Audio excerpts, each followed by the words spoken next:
Guys, nih lihat tampilan kue putu mayang khas Betawi. Ada warna putih, hijau, pink. Tuh lihat tuh ya, gak kaleng-kaleng ya kan, gak ngadi-ngadi. Gede-gede banget tuh lihat. Satu aja namanya udah begak banget ini, bisa dimakan berlima.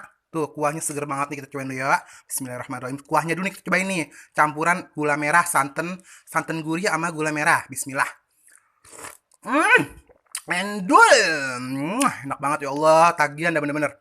Masya Allah. Nih, sekarang kita cobain putu mayangnya yang warna pink.